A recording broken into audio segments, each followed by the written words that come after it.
Muito bem, estamos começando mais um episódio do Diagrama. Meu nome é Rogério Lionzo e nesse programa eu falei com os designers Dandara Almeida e Bruno Biano do estúdio Volta.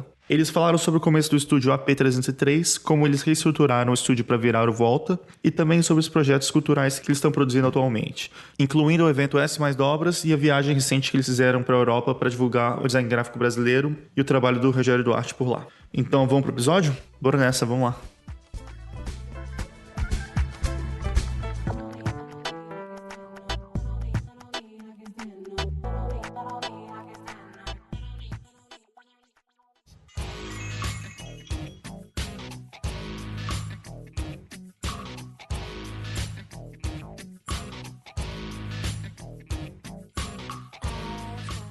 Voltamos com mais um Diagrama e hoje a gente tem a casa cheia. Eu vou falar com a Dandara Almeida e com o Bruno Biano do Estúdio Volta. Sejam muito bem-vindos ao Diagrama. Ai, que massa. Obrigadão, Rogério. Super obrigada pelo convite. A ideia é incrível, incrível e hoje a gente acompanha todos logo que sai e é um prazer estar aqui agora. Cara, que bom. A gente acompanha o programa há um tempo e cada episódio assim é massa porque a gente vai aprendendo uma coisa nova sobre cada profissional de determinadas áreas que vai trazendo mais informação sobre alguma coisa que a gente não conhece. O programa faz com que a gente aprenda mais sobre a profissão da gente. Isso é sensacional. Que legal, cara. A ideia é essa mesmo, assim, conectar todo mundo e dividir experiências, né? Mas então vamos lá, assim, eu queria... Uma coisa que eu sempre pergunto pra todo mundo é como é que foi esse início, né? Como é que foi o começo pra vocês dois, assim? Como é que vocês começaram a entrar na área de design? Bom, entrar na área especificamente mesmo, eu vim entrar de uma forma bem tardia. Eu trabalhei em agência de publicidade antes de começar com design, mas bem antes de tudo isso, meu pai tinha um jornal local em Feira de Santana, e eu acho que meu primeiro contato com a área, que se chamava programação visual na época, era mais de eu estar ali dentro do departamento de arte, de ver o cara que era diagramador montar o jornal todo num acetato impresso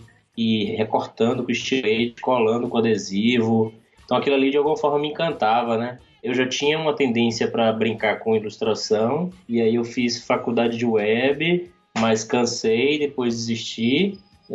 Fiz faculdade de design também, desisti, e acabei me tornando um autodidata.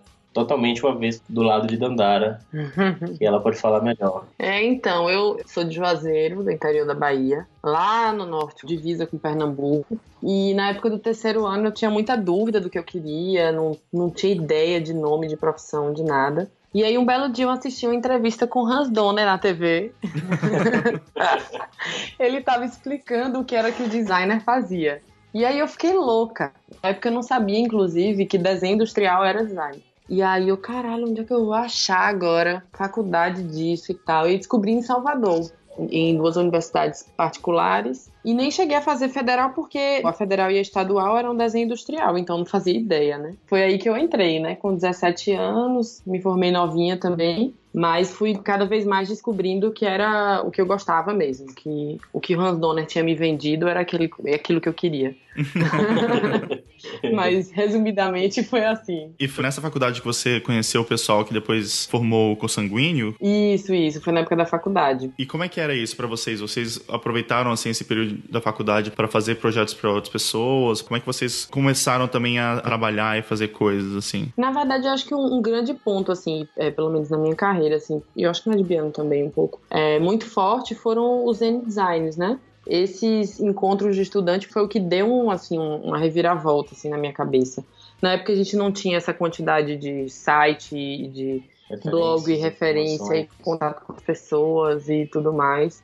Eram aqueles livros caríssimos que poucas pessoas tinham. E aí, quando eu descobri o N e os contatos e as amizades que eu ia fazendo, foi a partir daí que eu comecei a ter outras visões, assim, do design em si. Até a vontade de me juntar com amigos para criar um coletivo, a ter milhões de ideias mirabolantes e que no futuro viraram a P303, né? Mas eu acho que o ponto forte, assim, mais do que se juntar com amigos na faculdade, foi o N. O N talvez que tenha me feito me juntar com amigos e produzir coisas, né? E querer montar estúdio um dia e conhecer pessoas e conhecer lugares do Brasil diferentes, né? O N foi muito marcante, assim, pra minha carreira.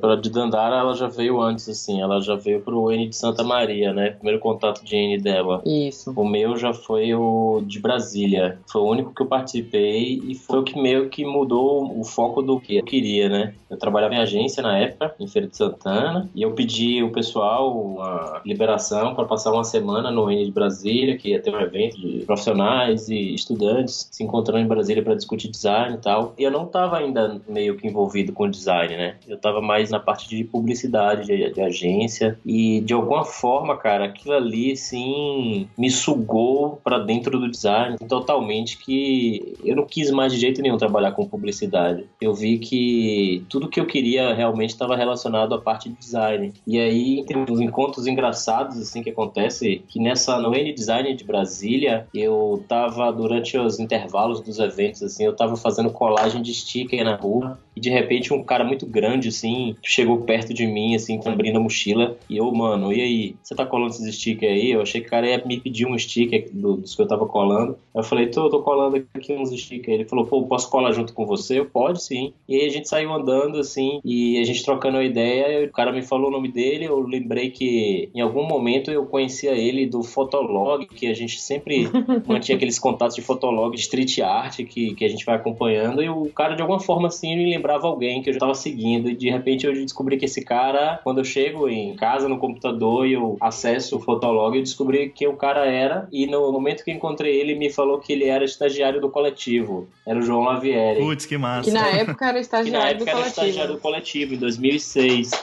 Então, de alguma forma, isso sim, você vê como as conexões vão se formando ao longo do tempo através dos N-Designs, assim. Você vai não só criando amizades, mas você vai criando contatos que ao longo da sua carreira profissional são profissionais que, de alguma forma, vão te conectar com alguém ou você vai se conectar de novo com ela, talvez para algum serviço ou para alguma ajuda de alguma forma, porque está bem mais próxima de você relativo ao projeto que você está, né? Como já aconteceu várias vezes da gente se conectar com o Mark, com o pessoal da Nitro, com o próprio Henrique Nardi, com a Vanessa do coletivo, com o Marcelo, assim, são pessoas que a gente vai se conectando porque a gente foi se encontrando ao longo do caminho nesses eventos, assim, bem antes de palestrar, de ir para palestrar e se encontrar. Então isso de alguma forma é bem marcante, assim, os N-Designs são de alguma forma essenciais, eu digo, assim, na vida dos designers no Brasil. Eu acho que quem tá fazendo design, quem tá na faculdade,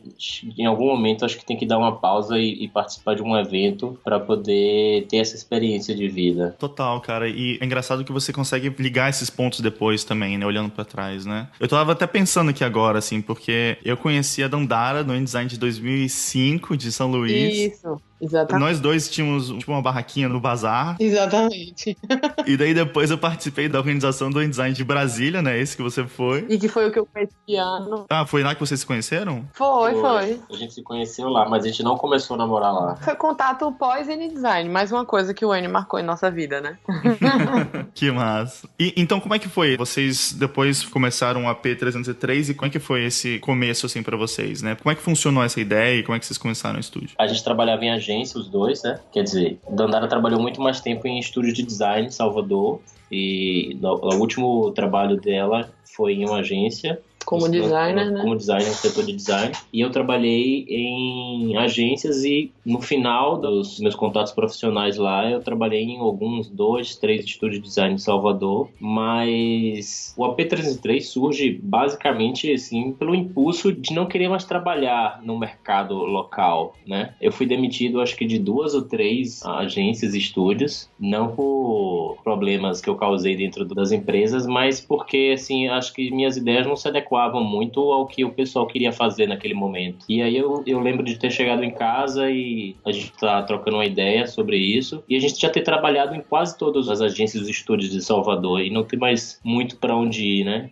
E aí, de uma maneira, o AP303 surge meio como uma válvula de escape mesmo pra gente fazer alguma coisa que a gente já queria fazer, mas que não existia possibilidade porque os projetos dentro das empresas que a gente trabalhou não absorvia nenhuma dessas formas, dessas ideias, dessas dessas loucuras que a gente queria fazer, né? Dessas experimentações, de aprender alguma coisa também e querer aplicar dentro de um projeto. O pessoal gostava muito da coisa tradicional, que era o que vendia. Então, é basicamente assim, a P303 surge como uma válvula de escape para isso. Eu começo a ficar um ano e meio freelando em casa, até que Dandara se cansa em algum momento também e pede demissão e fala, ó, vamos montar um estúdio e vamos fazer isso aí, porque a gente já viu que tem gente no Brasil fazendo isso. Quando a gente decide fazer isso, as referências da gente naqueles momentos eram a Nitrocorps em Goiânia, era o MOPA em Brasília, era o Coletivo em São Paulo. E junto também foi quando começou a época de outros estúdios começarem a nascer também em lugares fora do eixo Rio-São Paulo, que era outra questão pra gente, assim. Mas como fazer o que a gente queria fazer estando em Salvador e não tendo referências locais, né, que desenvolvessem trabalhos legais e diferentes. E nessa época a gente começou a ver o Firmorama, que era no sul, o Estúdio Alice também, que é em Chapecó, outra cidade do interior. O Piano Fuzz em Londrina. E a gente começou a conversar muito com essas pessoas. A gente foi vendo aos poucos que valia a pena a gente arriscar e tentar montar algo nosso. Mas que começou de uma forma também bem despretensiosa, assim, né? Como o Biano já tinha sido demitido, a gente conversou e falou, não, fica em casa, vamos fazer freela, vamos ver no que isso vai dar. Vamos construir um portfólio. Eu fui tentando me organizar, inclusive financeiramente, para sair da agência que eu trabalhava, mas não tive saco para aguentar o que eu gostaria de ter segurado. E aí foi que a gente resolveu meter as caras mesmo, né? A pretensão realmente não era ter um estúdio de design, era ter um portfólio que aquilo ali de alguma forma representasse o que a gente estava fazendo e que a gente conseguisse divulgar aquilo e viver daquilo ali. E isso de alguma forma foi crescendo, né? E se tornando o estúdio mais tarde. E qual é o motivo do nome AP303? O AP303 era o apartamento que a gente morava na época. Que na verdade a gente deu nome ao Flickr, que na época o Flickr bombava muito, assim. Era uma rede social onde tinha um compartilhamento de trabalhos. Você fazia muitos contatos também, profissionais. E na época era a nossa plataforma de divulgação. E aí a gente só veio, assim, dar as caras como estúdio quando uma vez o pessoal da revista Computer Arts encontrou a gente no Flickr e convidou para fazer parte de uma matéria, que era uma matéria de capa, chamada algo do tipo as 10 novas estrelas do design. E aí foi que a gente falou, velho, a gente precisa ter um site, a gente precisa ter cara de empresa, e agora, fudeu, a gente só tem um Flickr. Foi que a gente começou a dizer, foi um sacode, assim, que a gente precisava, né? Uhum. De não, vamos, eu acho que rola, uma pessoa que a gente nem sabia que existia, encontrou a gente no Flickr, e eu acho que é isso aí, vamos investir nisso. Aí foi quando a gente, de verdade, assim, resolveu apostar na coisa, né? E a nossa matéria era muito engraçada, porque como eram sócios casados, nunca esqueci o título, era A Força do Amor. A gente dizia que era título de novela mexicana, assim. Era muito engraçado. E aí, quando a gente abriu também, que viu a galera que tava de caralho, velho, como a gente é muito ousado, sabe? Era uma matéria de uma página, tinha outros profissionais que era meia página, a gente ficava assim, gente... E era um Flickr com trabalhos para meu pai, né, pro espaço cultural que ele tinha na época, para amigos, músicos, sei lá. Eram trabalhos que a gente fazia com liberdade de criação e que a gente fazia mesmo gostando, assim, curtindo, independente de retorno financeiro ou de qualquer coisa. E era o portfólio da gente que tava lá e que atraiu essas pessoas, né? E aí foi massa, foi assim, uma grande visibilidade, foi realmente o que deu um pontapé inicial, assim, pra gente ver que a coisa poderia tomar outros caminhos.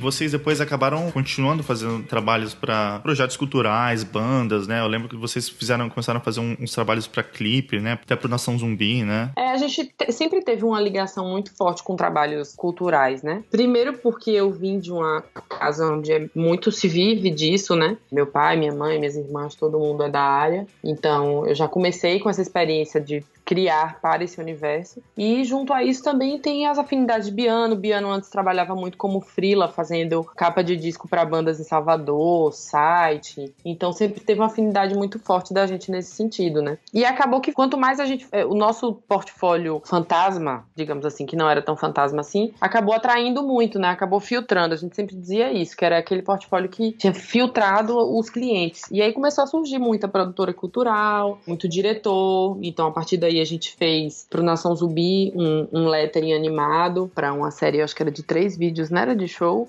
Era um amigo nosso que se formou com eu acho que não sei se... acho que Rafa fez design comigo, design Rafael junto com Dandara em Salvador, e aí o Rafael virou cineasta, né? Ele trabalha hoje muito com audiovisual. E em determinado momento ele foi fazer a captação do show do Nação Zumbi em Salvador. Tinha material para produzir, acho que tipo um DVD, alguma coisa assim, mas o pessoal da Nação Zumbi na época acho que só queria lançar 5 músicas, não queria lançar um DVD, e queria lançar na internet. E ele entrou em contato com a gente e pediu pra gente produzir alguma coisa junto com ele. E mostrou o resultado, a gente adorou. E aí a gente teve a ideia de criar uns letterings pra abertura dos vídeos. Que na verdade virou a tipografia completa, né? Não foi só a gente acabou criando um alfabeto completo animado. O Virgílio, que em algum momento ele trabalhou na Nitro Corps. Hoje ele acho que leciona na Faculdade de Minas. O Virgílio foi quem trabalhou junto com a gente na parte de animação, que eu lembro desse material. Foi muito legal fazer isso. O retorno foi muito divertido, cara, das pessoas descobrirem, trazerem projetos, mostrando isso pra gente e de alguma maneira, assim, sem saber que a gente tinha feito, pedir aquilo ali como referência. O projeto foi parar em uma computer art especializada sobre tipografia. Foi muito legal. Aquela fase foi muito divertida. A gente fez lettering também de abertura para o Seu Jorge Almaz, também a convite do Rafael Quente, que era para uma abertura também de vários vídeos de um show do projeto que era o Seu Jorge junto com uns caras da Nação Zumbi que se nomearam Almaz. E, pô, foi muito legal. Essa época foi muito legal. A gente trabalhou muito com motion nessa época. E vocês então faziam bastante design, né? Ainda faziam essa parte bastante, mexer com tipografia, marca e tal,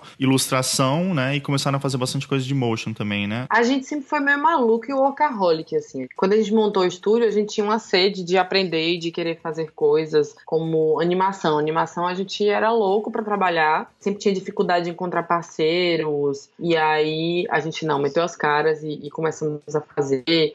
A mesma coisa foi com ilustração também. Na época teve um boom no Brasil, assim, de demandas de ilustração. E a gente também começou a meter as caras e descobrindo os caminhos que a gente ia, as nossas limitações e os pontos fortes. E aí a gente também teve uma demanda muito forte de ilustração nessa época. Então, assim, a gente começou muito com essa sede, assim, sabe? De aprender e muito de experimentar. Eu acho que é a palavra que mais definiu a gente nesse início. E eu acho que até hoje também ainda define um pouco, assim, de experimentar e aprender coisas novas e se relacionar com outras pessoas e agregar pessoas aos projetos. Sempre foi muito essa a proposta, né? A gente nunca negou trabalho por não saber fazer um determinado projeto porque exigia mais capacidade dentro de uma área que a gente não soubesse. Se a gente não soubesse, a gente convidava um amigo da área, contratava ele ou tentava ver que negociação a gente ia fazer e a gente se metia, porque a gente era muito cara de pau, assim. Uhum. A gente queria muito aprender várias linguagens, novas linguagens, mesmo que a gente soubesse pouco ou soubesse de um nível razoável. A gente sempre quis ser multidisciplinar, sem saber nem na época o que era ser multidisciplinar. Isso. E acaba que também virou uma questão de sobrevivência, assim, para um estúdio de design no Brasil, né? Era muito complexo a gente ter um formato onde a gente trabalhasse somente com identidade visual ou com internet, enfim. E aí juntou uma coisa a outra, né? Já existiam uns mercados segmentados em Salvador, de web, de empresas que trabalhavam com identidade visual, e a gente não queria ser só uma empresa que trabalhava especificamente com determinada área de design. A gente queria extrapolar isso, porque as referências da gente eram as referências que trabalhavam com bastante coisas, assim. Então a gente queria também estar dentro daquilo ali, estar experimentando, estar vendo projetos que a gente fizesse e tivesse resultados que não fosse somente em determinada área. Isso. E sempre foi um desafio, assim, para a gente viabilizar, né, essas parcerias, porque muitas vezes a gente contava com profissionais excelentes, assim, de São Paulo, que tinham outra tabela de preço muito diferente da gente em Salvador, e que a gente fazia trocas e permutas e troca de serviço para poder tentar ter mais essas pessoas próximas da gente nesses projetos, para construirmos juntos e viabilizar para o cliente também, né? Porque a conta não fechava, né?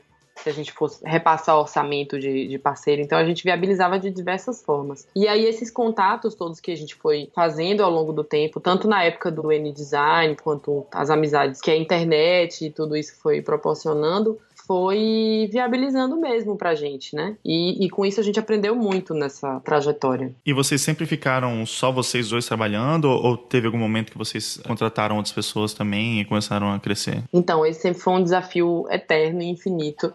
A gente sempre buscou ter profissionais com a gente, porque a gente sempre, desde o início, a gente sempre trabalhou muito junto, assim, os dois, independente de um estar mais responsável pela criação de determinado projeto, o outro mais com atendimento e tal, a gente sempre funcionou muito com a troca de ideias, assim. Como a gente é casado, então a gente tinha uma agilidade no pensamento, nas referências, porque esse consumo nosso é diário, independente da gente estar parado ali trabalhando. Então a gente já tinha uma afinidade e uma rapidez nesse sentido. Mas a gente sempre sentia falta de ter mais alguém.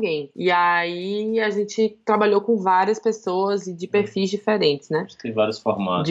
E trabalhamos também em vários formatos. Em vários momentos, em formatos diferentes. Isso, a gente já trabalhou com designer, a gente já trabalhou com artista plástica, que ela fazia toda a parte de ilustração, que vinha mais de técnicas mais manuais, e ela tinha um trabalho também muito especial com papel e dobraduras, enfim, uma fase muito enriquecedora. Já tivemos equipe com jornalista, com diversos formatos, mas a gente sempre teve muito essa vontade de ter equipe, sabe? De dividir e trocar ideia. Desde o início do AP13, a gente começa sendo uma dupla, mas sempre quando surgia projetos que a gente queria criar coisas novas e não tinha a capacidade de desenvolver só os dois, a gente convidava, chamava alguém. Eu lembro que em 2010 a gente saiu do apartamento. Acho que sim, 2010. Em 2010 a gente sai do apartamento e a gente vai a convite de uma produtora que hoje é cliente da gente, que chama Cavalo do Cão Filmes. A gente vai dividir sala com eles. E nesse momento, assim, acho que talvez seja o momento em que o estúdio começa, de alguma forma, ter mais um fluxo maior de pessoas trabalhando, porque é meio chato sempre você estar chamando alguém para dentro da sua casa, né? Por mais que seja um escritório,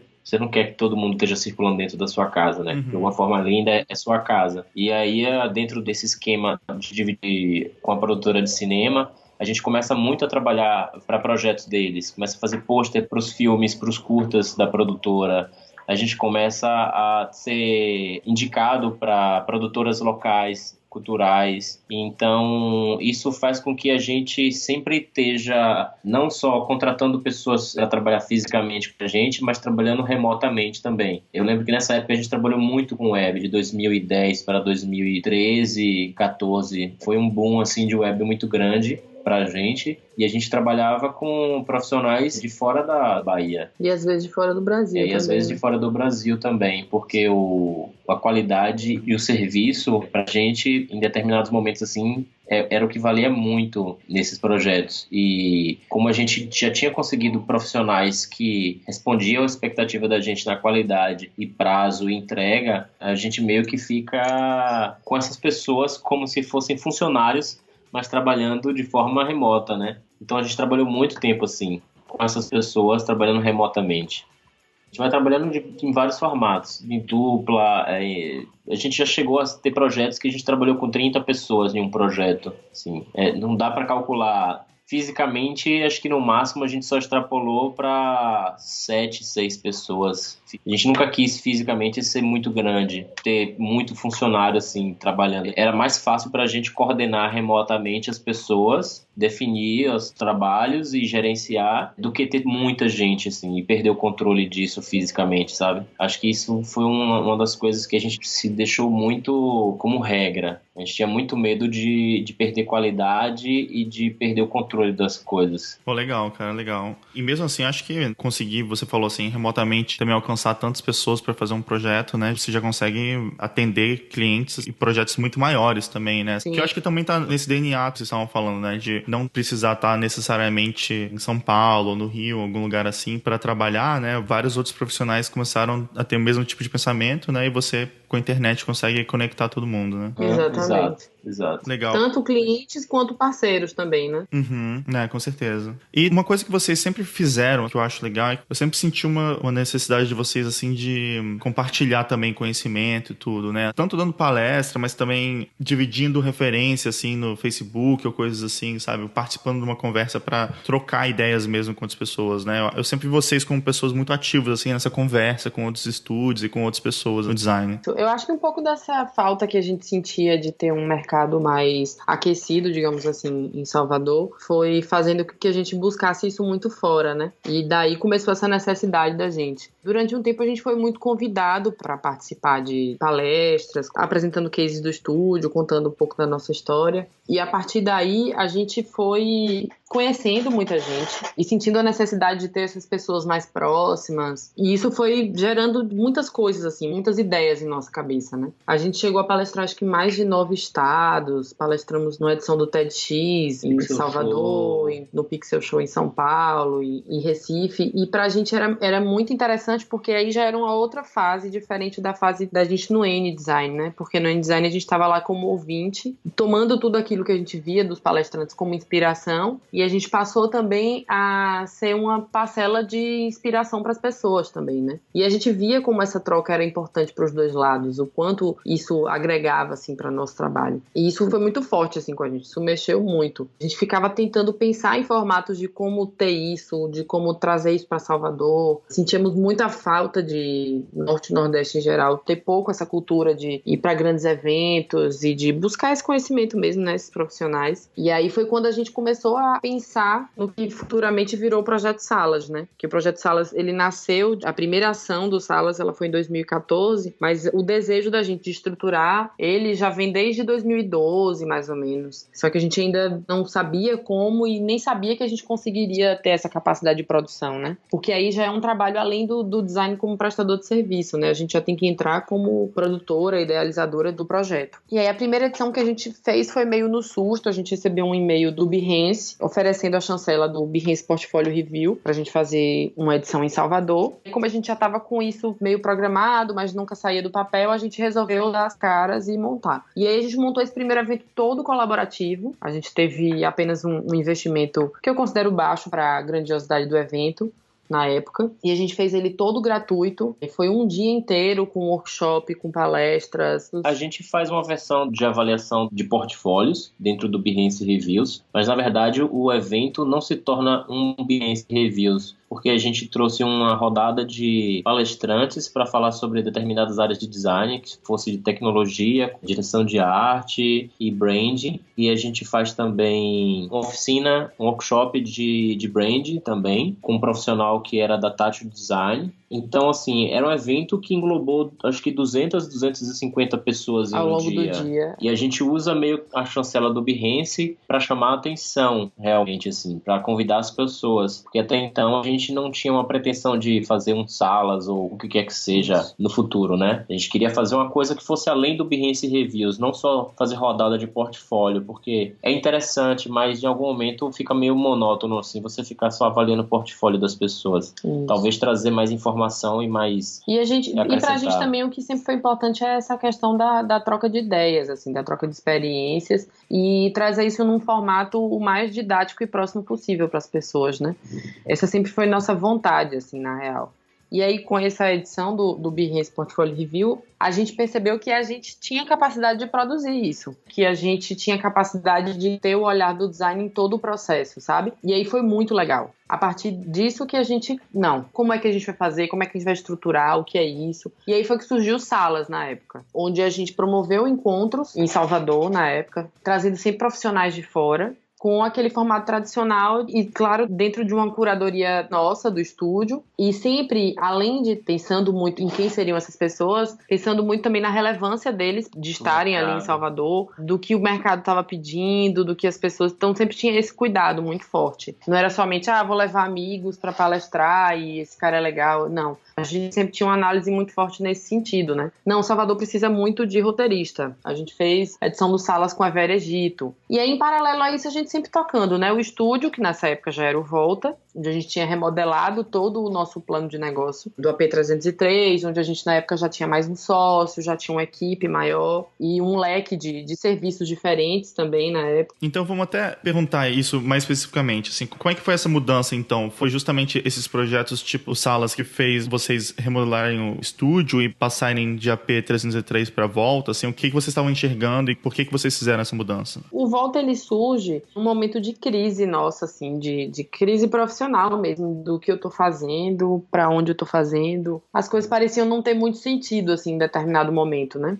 A gente tinha acabado de passar por uma consultoria de brand com o chileno que chegou a trabalhar no Firmorama uma época e hoje é professor da faculdade lá de Joinville. E eu lembro que depois da consultoria, cara, a gente ficou muito... Mexeu muito, assim, com a gente. Ficou muito deprimido, assim, porque a gente começou a ver que tudo que a gente queria fazer, a gente não ia conseguir fazer em pouco tempo, que fosse, sei lá, 5 anos. Porque a gente queria chegar num nível do estúdio de mais maturidade para pegar mais projetos maiores, pegar clientes maiores. Então a gente começou a ver que ter um estúdio com a capacidade pequena, mesmo com a entrega rápida e com qualidade, ainda era difícil no Brasil conseguir isso. E dentro do mercado que a gente estava trabalhando naquele momento. E isso meio que bate uma tristeza na gente naquela época, assim. E a gente não sabia mais o que fazer, se era continuar fazendo o que a gente estava fazendo, ou sei lá, fechar tudo e trabalhar em um outro mercado. E aí, em paralelo a isso, a gente descobre um colega que ficava no mesmo prédio que a gente, que era um prédio bem legal lá em Salvador, que era com empresas mais voltadas para a área de economia criativa, e que estava também num momento assim de insatisfação, de transição. A gente acaba juntando nossas ideias com as dele na época. E aí surge muito com essa vontade mesmo, né, de entregar um produto de design que tenha toda a qualidade do serviço. Por exemplo, a gente fazia muito trabalho para web, mas que não adiantava ter um projeto incrível e as fotos serem mal produzidas, ou os textos serem mal produzidos, ou não ter um vídeo bacana como a gente pensou na home. E aí a gente, não, vamos produzir conteúdo, né? Que na época teve um grande boom disso, né? Da produção de conteúdo. E aí eu acho que com o olhar do design que a gente tinha, também traria um diferencial. E reforçaria a nossa ideia do produto final, né? Da entrega final.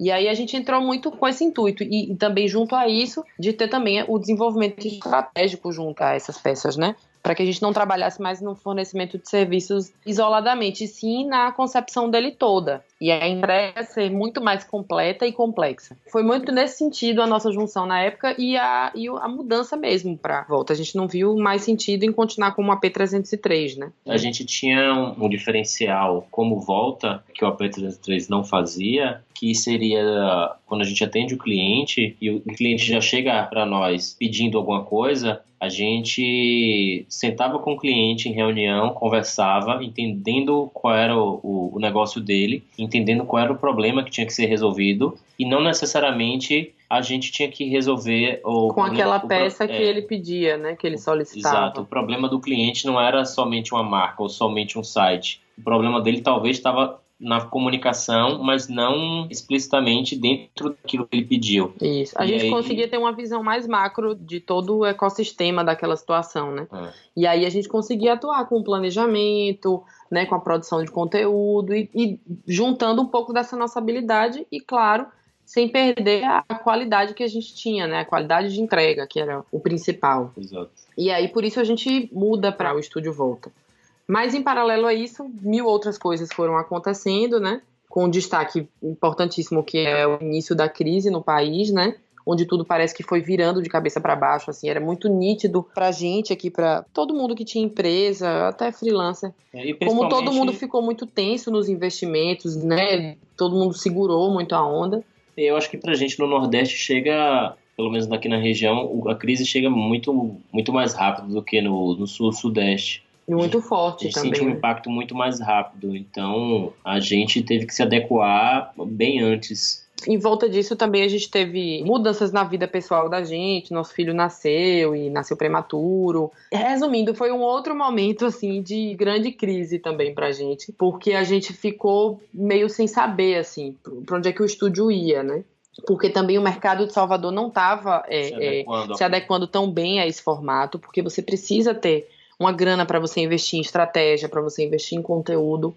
e a gente não tinha uma gama de possibilidades de clientes. Nesse momento a gente resolve remodelar tudo e dar continuidade aos salas também. E aí a gente diminui a estrutura, a gente começa a repensar no que a gente está produzindo, para quem a gente está produzindo, tudo novamente, né? E junto a isso tudo, a gente sempre teve muita vontade de produzir produtos e projetos nossos. Mas dentro das nossas limitações como designers, a gente nunca conseguia colocar isso para frente. A gente, não, vamos procurar uma produtora cultural, mas a gente não conseguia chegar e formatar.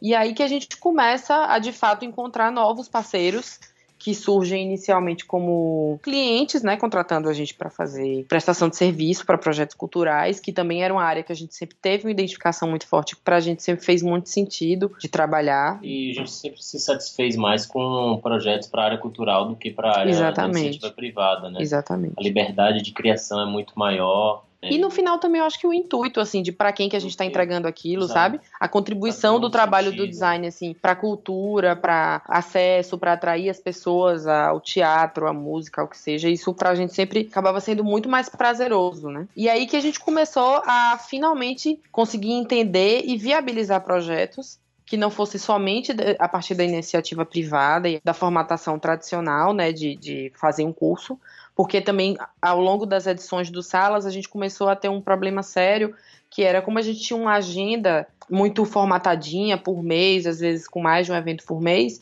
a demanda de Salvador não conseguia atingir, assim, a gente tinha pessoas interessadas, mas às vezes as pessoas não tinham dinheiro para acompanhar mês a mês os eventos. E aí a gente ficava, poxa, mas como seria legal a gente conseguir formatar esses eventos que envolvessem mais pessoas, que eventos fossem gratuitos, como a gente conseguiu fazer o Behance, e que em paralelo a isso a gente também tivesse um retorno financeiro, porque, claro, era muito prazeroso, mas também era muito trabalhoso, porque além de toda a parte de design e de conceito e de curadoria, a gente tinha toda a produção por trás.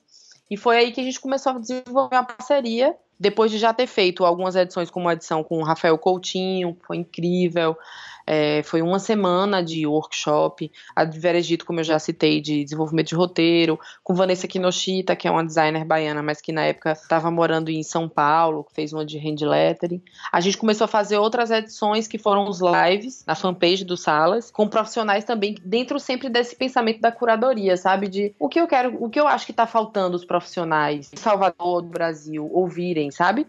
Quem a gente pode chamar para essa conversa? E aí o live entrou como uma forma também de viabilizar isso de uma forma gratuita e com acesso, né, para mais pessoas. E a gente teve a primeira edição foi com o Felipe Rocha, que foi muito legal. Na época ele ainda estava trabalhando no SAGMaster. Tivemos com a Isabel Andrade Lima também, que é uma recifense que mora atualmente em São Paulo, que tem um trabalho incrível. O trabalho dela é muito forte na identidade do Carnaval de Recife, e a gente queria mostrar para as produtoras locais, para a Secretaria de Comunicação de Salvador, como era realmente fazer uma identidade visual, gráfica, de um evento, de um carnaval, com qualidade, com ilustração. E que com toda a carga cultural que aquilo ali pedia. Cultural, sem necessariamente ficar usando fitinha do Senhor do Bonfim, estereótipo baiano, sabe? O trabalho dela é muito forte e a gente convidou ela nesse sentido.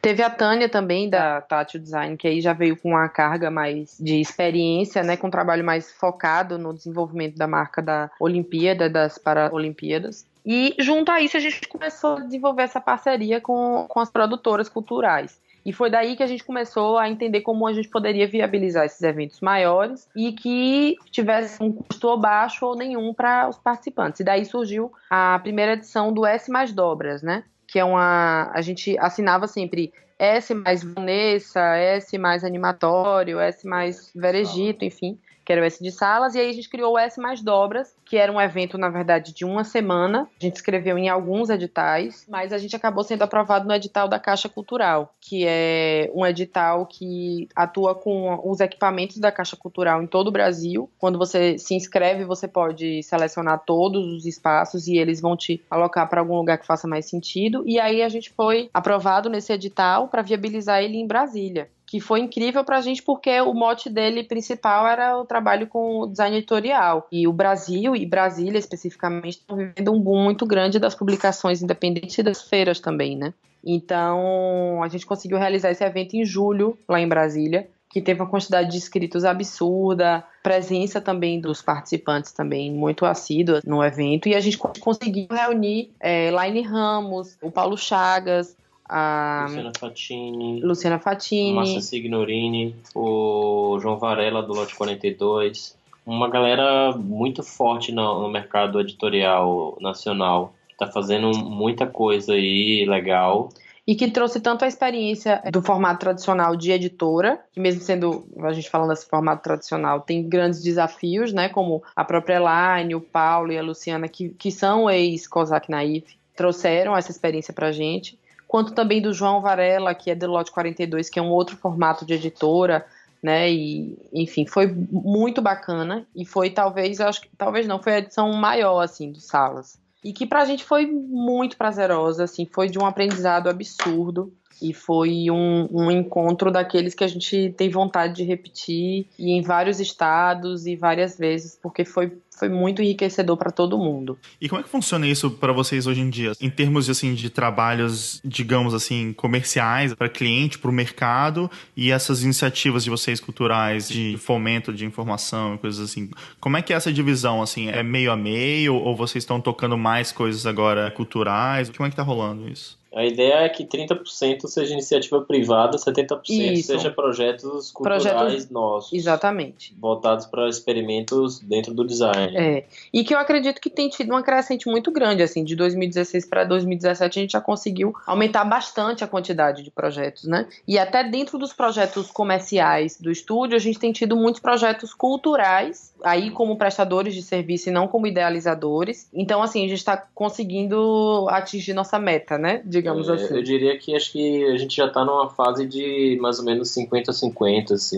E aí, em paralelo a isso, veio a mudança toda, né, do Estúdio Volta, como eu falei antes. A gente voltou a trabalhar em casa, num esquema home office. Continuamos trabalhando com a equipe online, como a gente já fazia e sempre fez, né, desde o início, só que talvez agora ainda mais forte. E a partir daí a gente começou a ver que o lugar onde a gente estivesse morando não necessariamente teria relação com isso. E aí a gente se desligou de Salvador. Eu sempre tive uma resistência muito grande a isso, sempre amei, mas assim, Salvador em alguns sentidos não estava mais fazendo sentido pra gente. E atualmente a gente está morando no interior da Bahia, mas mais estando fora do que aqui, né? A gente diz que aqui é a nossa base de apoio, mas ao longo desse 1 ano que a gente fez essa mudança, a gente já está viajando a cada 2 meses, digamos assim. Tanto com projetos nossos, quanto para atender clientes de fora, né? No período que a gente estava em Salvador, ano passado, principalmente, a gente começou a notar que a maior parte dos trabalhos que a gente fechava ou era para fora de Salvador, ou quando era de Salvador, não necessariamente a gente tinha reunião presencial. E aí a gente começou a pensar nisso, né? Bom, então não importa muito onde a gente esteja. É voltar num lugar que a gente esteja mais satisfeito. No momento a gente não estava muito feliz em Salvador. Que a gente tenha uma vida mais tranquila, mas que também possibilite a gente estar sempre fora, né? E aí é o que a gente tem feito atualmente.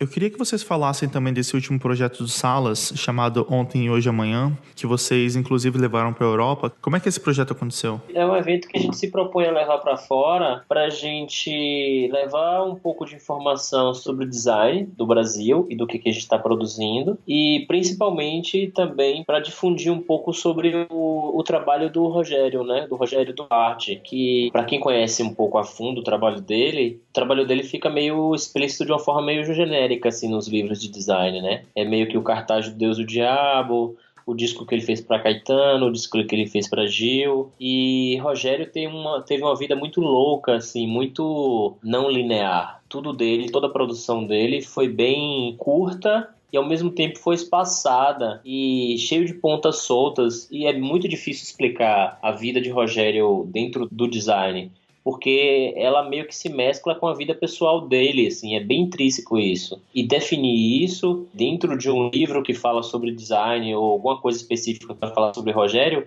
você tem que falar sobre a vida pessoal dele. Então, de certa forma, em vários livros, isso fica bem superficial. E a gente decidiu que a gente queria falar isso de uma maneira mais profunda, porque tem muito conteúdo dele, muita coisa relevante para se falar dele. E aí a gente se propõe nesse projeto a falar sobre o que o Rogério fazia, quais eram as expertises dele, dentro do que ele fazia, que era um momento em que o design estava começando no Brasil, e tinha um trabalho excepcional do tempo que ele viveu, e ainda por tudo que ele passou, né, por todos os problemas que ele passou, por perseguido pela ditadura, por ninguém querer ser amigo dele porque ele poderia ser preso a qualquer momento e quem estivesse junto com ele poderia ser preso junto, e as prisões nos hospitais psiquiátricos que ele passa, e paralelo, tudo paralelo a isso, sim, trabalhos, produzindo, sendo internado, sendo preso e produzindo trabalho. Então, é uma carga muito grande, assim, para se contar. E a gente decidiu criar esse projeto e ir para fora do Brasil, contar isso porque a gente viu que era um desejo nosso, mas também era uma forma de falar um pouco sobre o design brasileiro, da forma que a gente queria. E em 2016, Rogério Duarte faleceu, né? E ele sempre foi um objeto de estudo muito grande da gente, tanto ele quanto a Tropicália, enfim, todos esses movimentos artísticos culturais dessa época, das décadas de 60 e 70. E aí a gente achou um mote legal para gerar essa discussão lá fora, para trazer nomes e produções feitas no Brasil, né? Nessa época. E aí daí é que esse projeto nasce. A gente levou uma palestra, que o foco principal era a produção de Rogério, né? Mas a gente deu uma pincelada rápida no design gráfico no Brasil. Levamos também um workshop, onde a gente pega toda a carga de referência da produção dessa época para a produção de um pôster. E acabamos conseguindo, com exclusividade, levar nesse projeto o filme, o documentário que foi feito com Rogério Duarte e foi lançado com ele em vida ainda, mas que é inédito. Ele só foi exibido poucas vezes em Salvador, em alguns festivais de cinema específicos, e a gente conseguiu com exclusividade levar essa premiere para a Europa, né? E aí a gente conseguimos legenda em francês, em inglês, para que essa galera toda tivesse acesso. E é legal que os encontros que a gente tem em cada país foram muito legais, cara. Assim, o de Madrid, no Instituto Europeu de Design, assim, é legal. O contato que a gente tem com o pessoal foi muito legal. A estrutura que eles cedem pra gente é, assim, absurda, sabe? Qualquer tipo de maquinário que a gente quisesse usar tinha disponível, desde uma impressora de risografia a gavetas de tipos móveis, fora todo o material de produção que a gente levou junto para ser usado nas oficinas. O evento em Paris, que foi feito na Maison do Brasil e na Maison da América Latina também. Foram 2 lugares diferentes que foram sediados. Um sediou a palestra, o outro sediou o workshop. E acabamos lá sendo convidados para palestrar também e fazer exibição do filme numa escola de design também, na Lisa. Na Lisa, em Paris. Em né? Paris, Isso, Uhum. Então, 2 coisas que foram muito interessantes, assim, no evento da França. A primeira foi que, com uma parceria que a gente fez com o Centro de Cultura Brasileira na França, eles conseguiram que a gente realizasse o evento na Maison do Brasil, que fica na cidade universitária, que é um lugar incrível. E esse prédio da Maison do Brasil, o conjunto arquitetônico foi concebido por Lúcio Costa Le Corbusier, na década de 50, né, depois reformado mais para frente, e que funciona atualmente também um local para residência artística de brasileiros na França. Então foi muito legal, porque tudo fez muito sentido, assim, tinha uma exposição sobre Lúcio Costa, sobre Brasília, uma exposição permanente lá. E a outra coisa que foi importante, interessantíssima em Paris, foi ver muitos parisienses que falavam português, que tinham alguma relação com o Brasil, que foram interessados. A gente pensou que Paris, por conta da língua, a gente teria mais participantes brasileiros, né, de lá que tivesse interesse, mas não, foi mais gente, foram mais pessoas que falavam outras línguas, mas que conheciam a cultura brasileira e que falavam o português. E aí isso foi muito legal, assim, foram pessoas que foram muito curiosas e muito dedicadas, assim, ao projeto como um todo, né? Em Portugal, a gente recebe o convite do José Bartolo, que ele é coordenador do curso de design da ESAD, e a ESAD é uma faculdade de lá de Porto e tem uma sede também em Matosinhos, mas funciona mais... Em Lisboa também. Em Lisboa também, né? Uhum. É uma faculdade de 89 e o interessante da faculdade é que é uma faculdade só de design. O curso só existe para o design. Que massa. Você tem a parte de digital, você tem moda, fashion, né? Fotografia, todas as áreas de design você tem lá para estudar. A estrutura deles, assim, é incrível. Eu nunca vi uma faculdade com um nível daquela ali. E o José, ele deixa a gente também muito à vontade, assim, de usar todo o maquinário do ateliê deles, de produção, cara. E coisas, assim, que você meio que pira, porque você descobre máquinas de prensa de 1910 funcionando ativamente lá dentro do ateliê deles, tipografia, milhões de tipos móveis. Com maquinário que tem poucos lugares na Europa, inclusive, antigos e super preservados em uso. A gente trocou ideia com uma menina que trabalha no ateliê de produção gráfica e eles falaram pra gente que essas máquinas, elas estão meio perdidas no tempo lá em Portugal e eles não sabem onde estão, né? As tipografias, as prensas e tal. E quando eles descobrem assim, eles meio que... É como se fosse meio que um leilão, eles chegam pro dono assim, dão um lance, o cara meio que não sabe mais quanto tá avaliado aquilo ali, como aquilo ali tá encostado e não funciona mais nos dias atuais,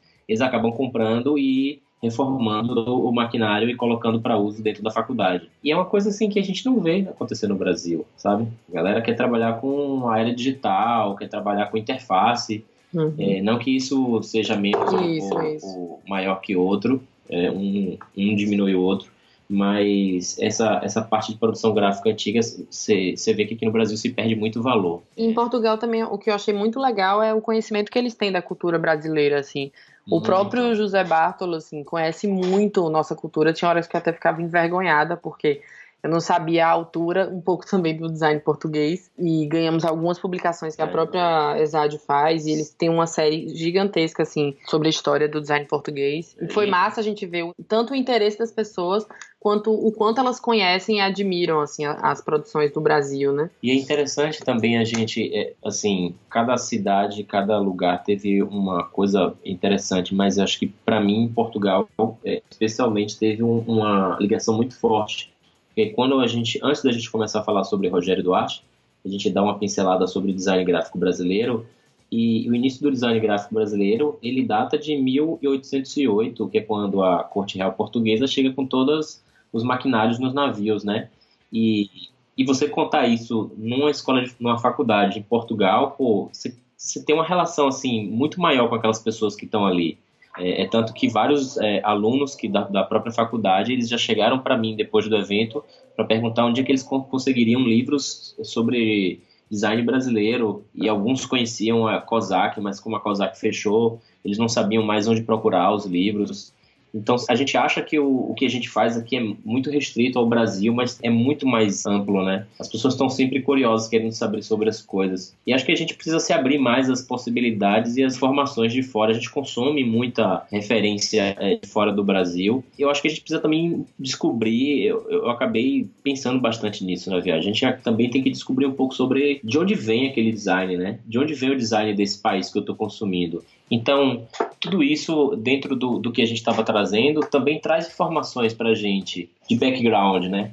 Tem tudo junto, assim. A gente está levando informação, mas ao mesmo tempo a gente também está trazendo informação deles. E isso foi uma das coisas mais legais do evento.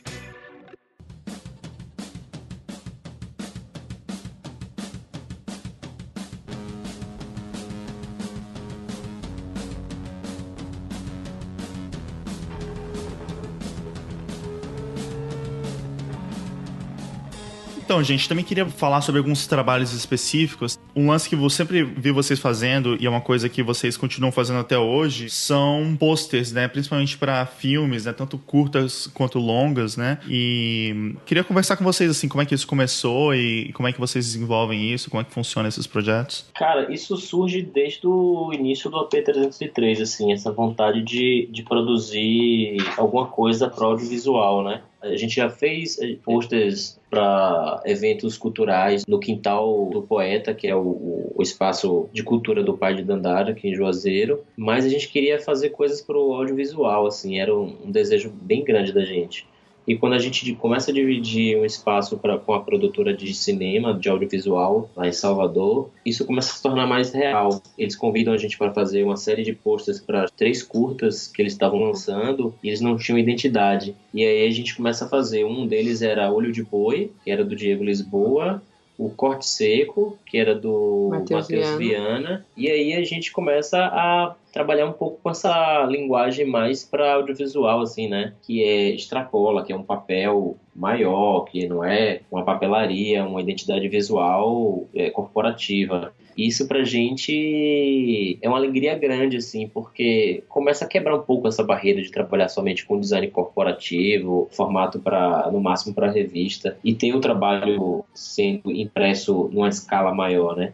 Ali é um impacto muito maior. E aí, dentro dessa evolução do estúdio, a gente começa também a trabalhar para outras produtoras de cinema, outras produtoras culturais, fazendo posters de eventos culturais, mas ligado mesmo ao audiovisual, a gente começa a ter, depois disso, a primeira produção para um longa, que é do Daniel Lisboa, é o primeiro longa dele, Tropicals. A gente faz o pôster é tudo ilustrado, é uma ilustração do personagem principal, e depois desse filme, a gente também recebe um convite do dono do prédio em que a empresa é sediada, um cineasta, o do prédio é um cineasta francês, e ele sempre está ativo fazendo produções de longas, e um dos longas dele, é uma comédia que se passa nos anos 60, que chama Afinada Mãe da Madame. A gente, antes de criar o pôster, ele procura a gente para fazer um book de captação para o filme, e ele tem a descrição dos personagens escrito, mas visualmente ele ainda não sabe como são esses personagens. E aí a gente começa, dentro da ideia de produzir o book de captação para ele, a gente começa a desenhar os personagens baseados nas características escritas que ele passa para a gente, né, do briefing. E a gente foi definindo esses personagens e, inclusive, eu acho que quando ele vai fazer o casting disso, ele procura um pouco o casting baseado nessa linguagem visual que a gente representou nos personagens. Que massa, que legal. Isso é muito legal. E quando a gente vai produzir o pôster, aí a gente já começa a se basear nos personagens reais que foram pro filme. E que alguns só precisaram de breves adaptações, né? Mínimos, porque assim, o mordomo é um cara negro de bigode, então... Com cabelo mais black, assim, cabelo mais black. alto. Quando a gente passa ele pra versão do filme, ele não tem só bigode, não tem a barba. Então são poucas coisas assim que começam meio que se alterar. Mas isso é muito legal, assim, a gente não esperava que isso fosse acontecer. Tem um pôster também sobre um filme que é de uma produtora franco-brasileira. O filme chama A Loucura Entre Nós. O filme trata de uma perspectiva do que é loucura, né? Do conceito de loucura, dentro de um hospital psiquiátrico em Salvador. E a cineasta e produtora do longa, ela já era uma cliente da gente, ela procura a gente para produzir esse pôster. E é um pôster muito interessante porque todo filme que se produz, você tem que produzir alguma coisa, você tem que assistir diversas vezes, né? E mergulhar naquela história, mergulhar né? no universo e no que o diretor ali quer passar como mensagem, né? No que você vê da produção dele e no que ele quer passar para as pessoas a partir da produção, né? E a gente faz umas 2, 3 propostas assim pro filme. Ela gosta das 3 e fica muito indecisa de qual que ia ser escolhido. Em determinado momento, a distribuidora, que é quem bate o martelo final, pede para fazer um pôster que não tem nada a ver com toda a direção de arte, tudo que está sendo feito no filme. E ela fica desesperada porque ela tinha gostado e o filme estava sendo bem representado do pôster que a gente fez. E a gente explica para ela que o filme é dela, a identidade dela, a visão dela do que está sendo representado visualmente. E aí a gente consegue convencer ela e ela consegue convencer a distribuidora de que o filme tem que ter aquele cartaz ali. E o cartaz é aprovado. É um cartaz muito legal, a gente gosta bastante. É um cartaz que trabalha... Acho que é o primeiro cartaz que a gente trabalha com colagem, né? Pô, mas isso é muito legal, assim, né? Porque tem essa relação também do diretor tá criando, né? E vocês também estarem sendo chamados, assim, pra... Nessa parte do pôster, né? Co-criarem com ele, né? Exatamente. E ter essa sensibilidade, né? De representar eles, mas também ser sua interpretação também do filme, né? E como melhor representar visualmente isso tudo, né? Também o desafio disso tudo junto às distribuidoras, né? Que é aquilo que o episódio da Vanessa também fala um pouquinho, assim, da visão comercial daquilo, né? As instruções que a gente tinha, que vinham da distribuidora, elas não faziam muito sentido, assim. É tanto que a gente conseguiu depois convencê-los, né? O cartaz tá muito limpo, assim, ele não vai chamar atenção. Bom, se você tomar como contrapartida que a maioria dos cartazes tem muita foto e é muito chamativo, esse entre os outros vai se chamar muito mais atenção pela sensibilidade do minimalismo mesmo, do não exagero dos elementos e do foco nesse personagem, né? Que é o personagem mais sensível da história, né? Que traça a linha do início ao fim. E aí foi um outro desafio, né? Porque a gente ainda não tinha passado com tanta força, assim. Pois todos os outros filmes, eles seguiam mais os circuitos alternativos, né? Do audiovisual. Uhum. E esse filme foi por uma distribuidora carioca e tal, um outro formato. E aí a gente teve que lidar com mais esse desafio. É interessante você tocar nesse ponto da visão do diretor, da cocriação, porque... Por exemplo, o Rogério Duarte, ele não gostava que interferisse na criação do pôster, né? Ele tinha brigas meio homéricas, assim, com o Glauber Rocha. que o Glauber interferia na criação dos posters quando era um filme do Glauber que o Rogério estava produzindo. Mas eu acho que, de certa forma, depende bastante assim, do projeto, né? Por mais que você não queira que talvez o cliente ou o diretor não interfira no projeto, você tem que entender bem, você tem que estar muito ali alinhado com a visão do cara ou da mulher que está por trás da realização daquilo ali, porque senão você vai ficar refazendo 1000 vezes o projeto. E um projeto desse, principalmente os do audiovisual, são projetos amadurecidos durante muitos anos, né?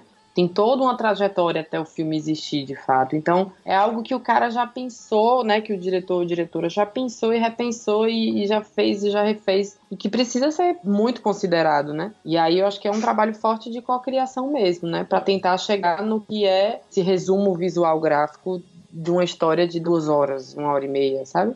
E nesse mesmo assunto de cartazes para filme, eu vi que vocês fizeram também a versão do pôster para o filme do Rogério Duarte, o Tropicalista. Como é que foi esse projeto? A gente consegue um convite para exibir o filme lá fora, durante o evento do Salas. E o filme ainda não tinha um cartaz definido. Eu acho que o filme tem uma abertura de uma identidade, mas não é a identidade que o Walter queria que fosse a identidade do filme.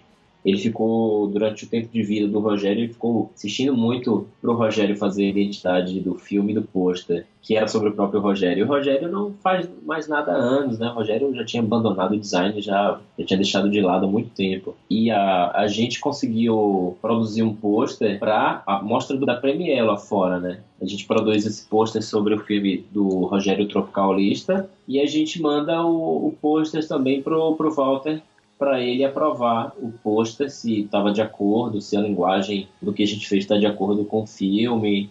A gente explica por que a gente fez o pôster daquela maneira. E aí a gente está ainda na expectativa, né? Para ver se o pôster vai ser aprovado pela distribuidora. Porque a O2 Filmes é quem é responsável pela distribuição do filme. Então, o pôster acabou sendo exibido lá fora, dentro da Premiere, mas a gente ainda não sabe, assim, tá aquela expectativa. A gente não sabe ainda se vai ser o pôster oficial do filme. Tomara que seja, né? Tomara que seja mesmo, cara, porque é bem legal. Tem essa parte do Rogério Duarte em 2 momentos também, né, no pôster, né? Exato. E eu acho legal que tem uma referência também a essa parte tipográfica, né? Lembra um pouco, acho que o trabalho dele mais famoso, né, que é o Deus e Diabo na Terra do Sol, o pôster, né? Mas tem esse grid em cima, né, que é bem legal isso. Exato. Tem referências ali aos trabalhos de Rogério, né? Tem umas referências iconográficas, tem a referência da tipografia em 2 colunas, do tipo de tipografia que é sem serifa sendo usado, tem a referência da... Rogério, ele teve câncer, né? E ele acabou perdendo um olho. E ele usou nos últimos anos de vida, né? Nos últimos anos de vida ele usou um tapa-olho. E a foto era interessante, né? Para se trabalhar como elemento gráfico, assim, a estética de trabalhar ali com tapa-olho. Mas a carga de trazer uma outra imagem de Rogério, sem ser a última imagem que a gente conhece dele como um velhinho de tapa-olho, também é muito interessante, porque foi desde os 22, 23 anos que Rogério começa a produzir design no Brasil, que ele começa a editar a revista Movimento para a Uni, que é quando ele começa a se interessar por política e trazer toda essa carga social política para dentro do design que ele fazia. E eu acho que isso, de alguma forma, coloca ele como um cara visionário, sabe? Assim, que está produzindo design em uma linguagem que não se faz ainda no Brasil, que só vai se fazer um tempo depois. E ele faz isso de uma forma muito pessoal, que eu tenho para mim, assim, que o trabalho de Rogério tem um design muito mais pessoal do que um design comercial. Tanto que ele é um dos intelectuais que coloca a Tropicália em um ponto, assim, internacional, como um representante visual, assim, né? Ele, Hélio de Sica e vários outros. Mas Rogério é um visionário, então eu acho que substituir o tapa-olho por uma parte da imagem dele desde jovem, em que ele já estava atuando como designer, eu achei muito mais interessante isso, de você ver 2 Rogérios ali, né? Também brinca um pouco com esse olhar de vanguarda, né?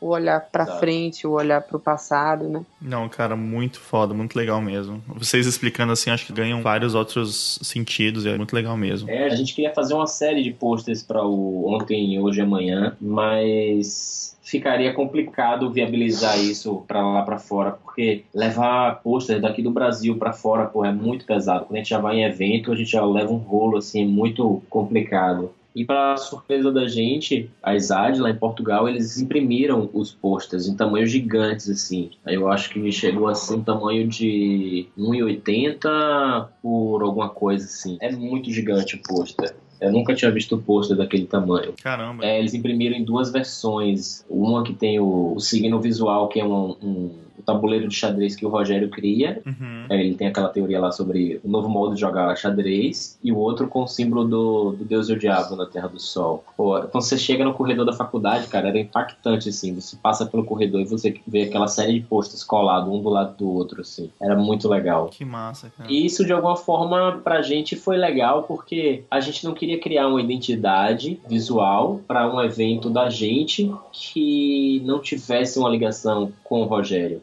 Então, a gente achou muito mais interessante a gente se absorver dos elementos visuais, dos signos visuais dele, e da gente explorar isso dentro da identidade, porque talvez o que mais fosse identificar as pessoas, ou as pessoas talvez pudessem já ter visto aquele signo visual, aquele elemento visual em algum livro, em algum lugar, e pensar, pô, eu já vi isso aqui em algum lugar, o que vai ser esse evento aqui? Eu já vi esse sol, sei lá, e fazer a pessoa despertar na hora de estar passando do lado do cartaz, do que ter meramente um elemento gráfico que a gente criou porque a gente gosta da estética que a gente está criando para identificar o que é o evento sobre Rogério. Então, essa carga imagética dele é muito mais forte para trazer isso para dentro do material, e eu acho que foi por isso que a gente escolheu ela. Bem legal, cara. Até aproveitando, uma coisa que eu tenho bastante curiosidade é essa questão mesmo da identidade que vocês criam para os projetos de vocês, né? Porque tanto o Salas quanto o S Mais Dobras e agora esse projeto do Ontem, Hoje e Amanhã, vocês acabaram criando uma série de materiais, né? E uma identidade para todos esses projetos separados, que eu acho também muito foda, assim, é muito legal, assim. E como é que vocês encaram isso dentro do Volta, assim? É tipo um projeto, vocês fazem? Como é que...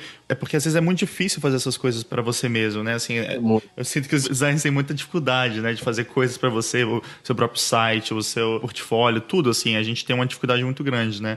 Mas eu fico me perguntando para vocês como é que foi esse processo, assim, de fazer essas identidades. Cara, acho que quando a gente começou o Salas, eu tive uma crise, assim, de identidade do que ia representar o Salas, assim. Eu fiz, acho que, sei lá, 3 versões de linhas gráficas que representassem os Salas, e acabou que eu fui com uma outra opção, uma quarta opção, assim, que não tinha nada a ver, porque eu acho que, mesmo dentro do que o projeto precisava explicitar visualmente para as pessoas, ele precisava ser mais dinâmico, porque talvez eu não tivesse por trás da produção, ou Dandara não tivesse por trás da produção naquele momento em que se precisasse dar continuidade na linha gráfica. E eu fiquei pensando em como facilitar a identidade nesse sentido. Então, desde o início, eu começo a pensar muito nessa perspectiva, assim, de ter um sistema de identidade em que uma tipografia defina os Salas, que as pessoas olhem para uma tipografia em determinado momento e falem, isso aqui, sei lá, foi na época em que eles fizeram isso, eles usaram essa tipografia, e em uma outra fase a gente usa uma outra tipografia que define uma outra fase, para também não ficar tão repetitivo, para não parecer que sempre é o mesmo evento. E eu tinha decidido também cortar muito essa ideia, a gente fazia muita coisa com ilustração, e eu não queria ficar repetindo e tendo esse retrabalho de ilustração dentro do material. Porque o material precisava ser dinâmico, né? Precisava ter muito mais a informação do que uma direção de arte dentro que se mesclasse com ilustração, com tipografia, e que de alguma forma ficasse bem complexo isso para se dividir lá na frente em outras peças. Eu acho bacana porque acabou virando aquele velho dilema, assim, do precisa ser conceitual, mas precisa ser comercial, sabe? Uhum. E aí as alternativas mais tipográficas foi onde a gente conseguiu extrapolar um pouquinho no conceito, né? E também comercialmente a gente conseguia trabalhar nomes e lugares e pessoas, enfim, dentro de uma estética muito 60, 70, assim, né? Foi uma escolha de alternativa projetual, tanto que a linguagem agradava a gente, quanto também muito prática para o que a gente precisava, né? para os desdobramentos de peças e de informações e tal. Então, acho que ele acabou sendo muito satisfatório para a gente por conta disso, né?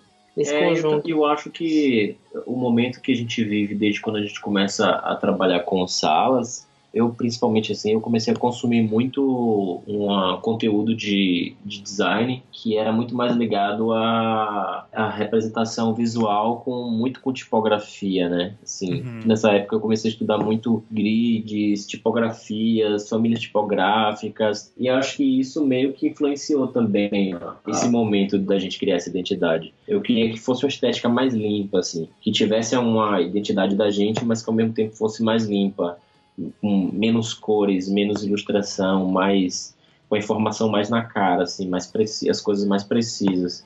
Eu acho que a gente está meio que se adequando ainda a isso. Esse material do Rogério talvez seja o que mais me agrada hoje, que a gente fez de todos os salas. O primeiro que a gente faz, no primeiro evento, que era o Behance Reviews, a gente fez uma direção de arte com elementos que a gente coletou e comprou na rua, frutas, objetos, plásticos que a gente pinta de dourado, de prata, e a gente monta uma direção de arte, fotografa, e isso acaba se tornando a direção de arte e a identidade visual do evento. E quando a gente começa os salas, eu comecei a pensar, porra, vai dar muito trabalho ficar fazendo toda vez uma identidade visual assim.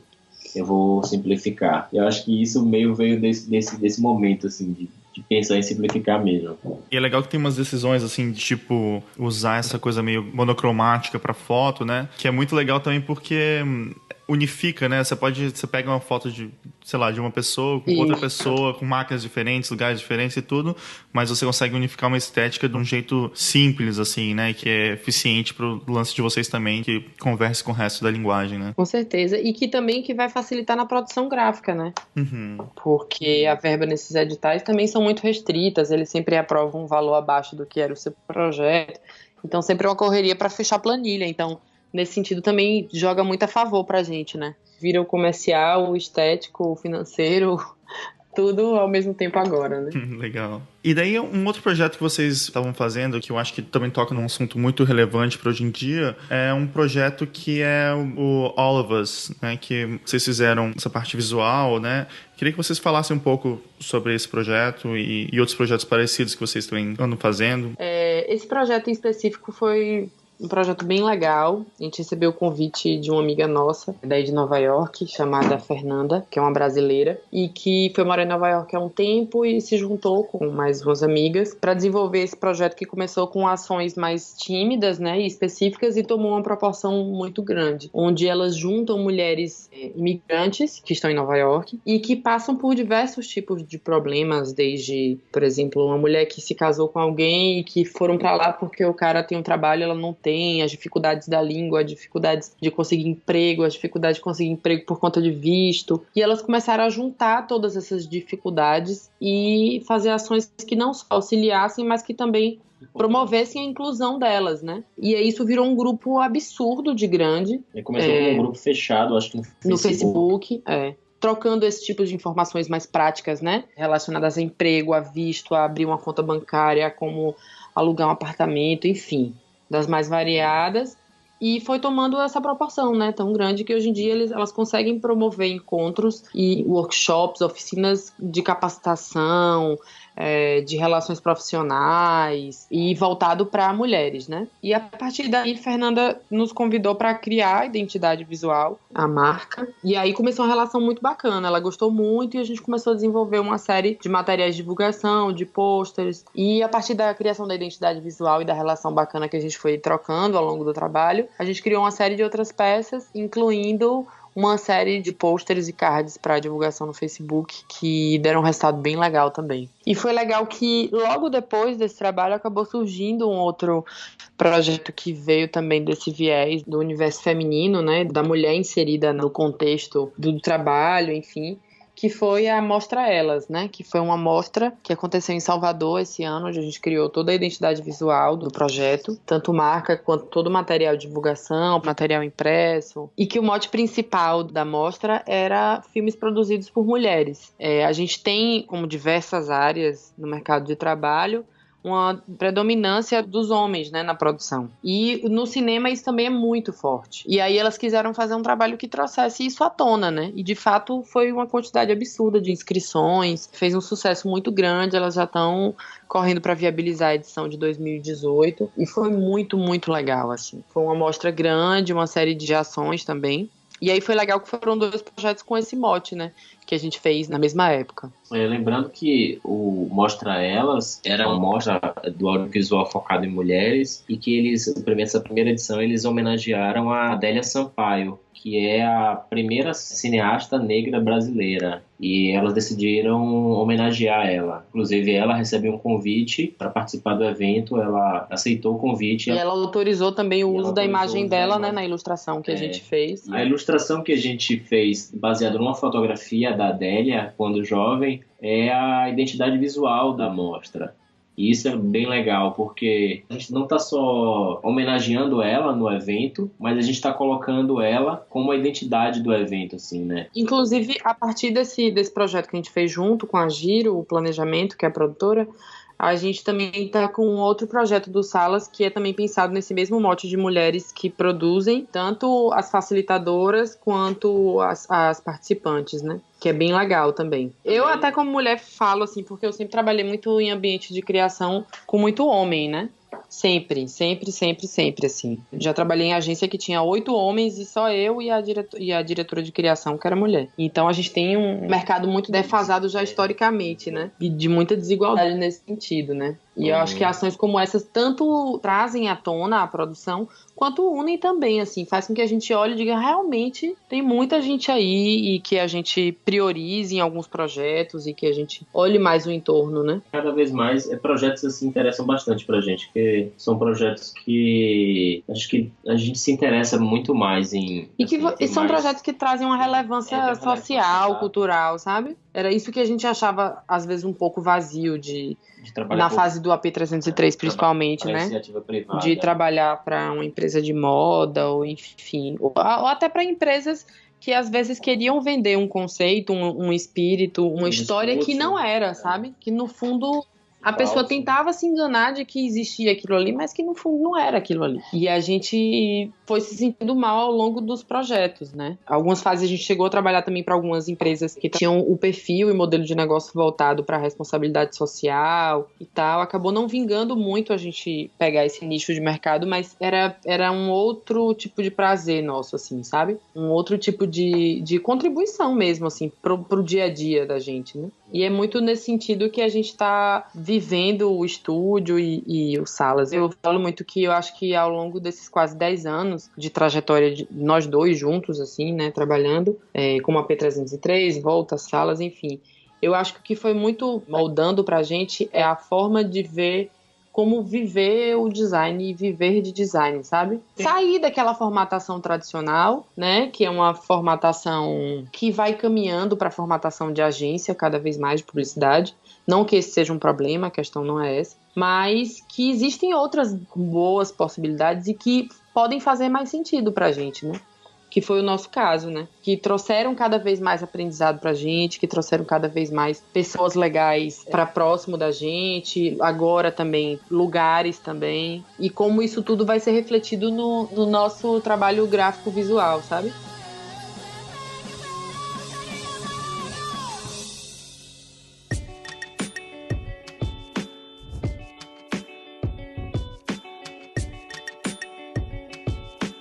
Dandara, Piano, foi muito bom conversar com vocês, escutar a história de vocês, as coisas que vocês estão fazendo. Muitíssimo obrigado por dividir tudo isso com a gente e valeu mesmo, gente. Sempre, cara. E acho que você tá trazendo isso agora, assim, em forma de podcast, compartilhando com todo mundo, de uma forma bem acessível. Porra, pra gente é muito legal. E eu lembro um pouco citando Vanessa novamente, do que ela falou, assim, da importância de ações como essas, né? Como essa que a gente fez do Salas, essa do Diagrama, de Nando Costa na época, dos meninos do Bonde, da gente trazer essa produção da gente, né? De trazer a grandiosidade do que já foi produzido, do que tem se produzido também. Então eu acho que ações como essa só jogam a favor pra todo mundo, assim. Parabéns e uma honra a gente estar participando dessa edição. Vida longa ao Diagrama. Ao Diagrama.